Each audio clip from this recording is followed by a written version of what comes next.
Bismillahirrahmanirrahim. Assalamualaikum warahmatullahi wabarakatuh. Alhamdulillah.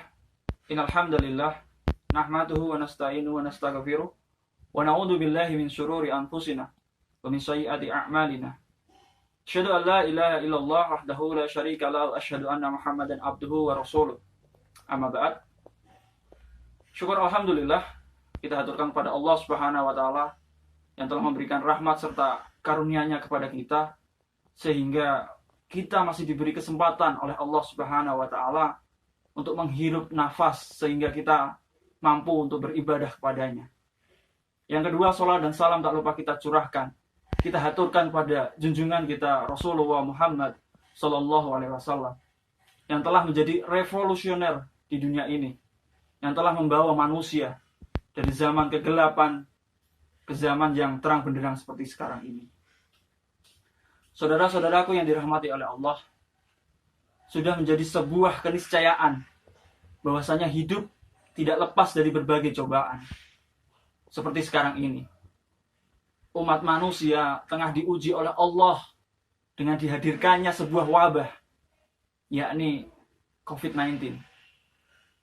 Tetapi seberat apapun cobaan hidup kita sebagai manusia yang beriman, harus mampu mengambil hikmah dari berbagai kejadian, baik itu masalah, ujian, bahkan cobaan atau apapun itu.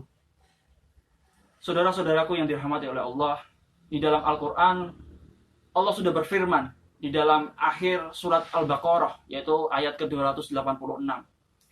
La yukallifullahu nafsan illa wus'aha. Allah tidak akan membebani seseorang melainkan sesuai dengan kesanggupannya.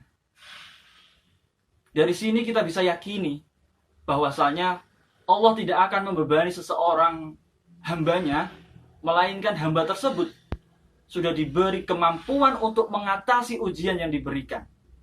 Maka ketika kita sudah yakin akan kemampuan yang kita miliki, seberat apapun cobaan, seberat apapun masalah, seberat apapun ujian yang datang kepada kita harus mampu untuk menghadapinya, karena Allah sudah meyakinkan itu.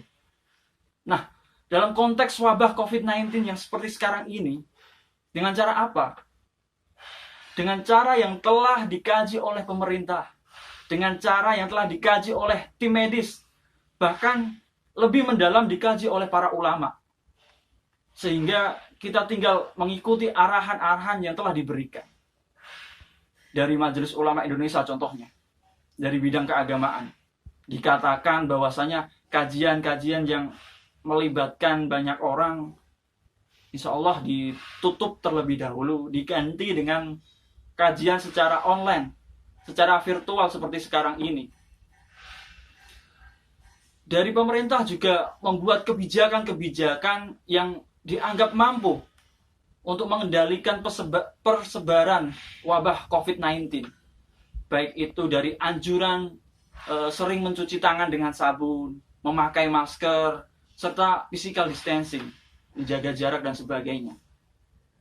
Saudara-saudaraku yang dirahmati oleh Allah, dilanjutkan dalam akhir ayat ke-286 dari Al-Baqarah tadi, Rabbana wa la tuhammilna ma la taqata lana bih. Ya Allah, jangan kau pikulkan kepada kami apa yang tidak sanggup kami memikulnya. Jika kita maknai secara kita maknai lebih dalam gitu, bahwasanya kita hamba berdoa kepada Allah, ya Allah, janganlah engkau berikan ujian sesuatu yang tidak mampu kami tanggung. Padahal yang menarik adalah di awal dikatakan la yukallifullahu nafsan illa wus'aha. Engkau sudah aku kasih kemampuan terhadap segala ujian, engkau pasti bisa menghadapinya. Bahkan di ayat lain dikatakan, saya ja'alullahu ba'da usri yusra. Maka Allah akan memberikan setelah kesulitan itu akan ada kemudahan. Atau yang lebih dahsyat, yang lebih kita sering dengar gitu di dalam surat Al-Insyirah, fa inna ma'al usri yusra, inna ma'al usri yusra.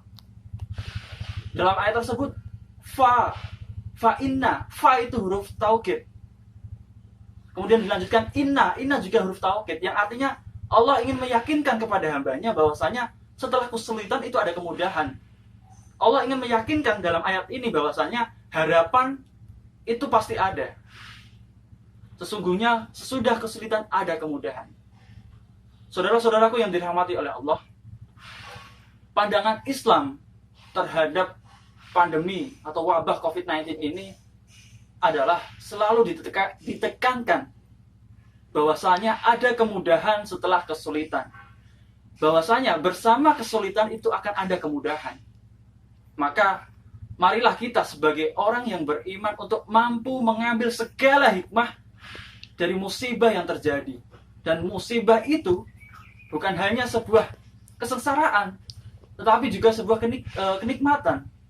Maka sebagai muslim, ketika kita ditimpa musibah berupa kesengsaraan, maka kita harus bersabar.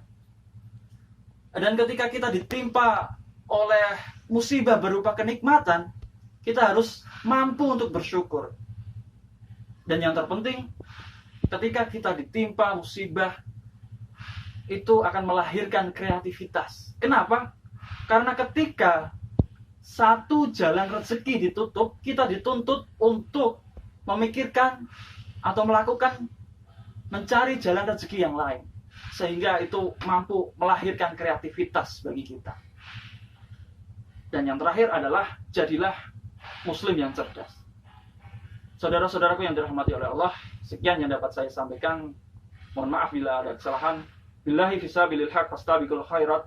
Wassalamualaikum warahmatullahi wabarakatuh.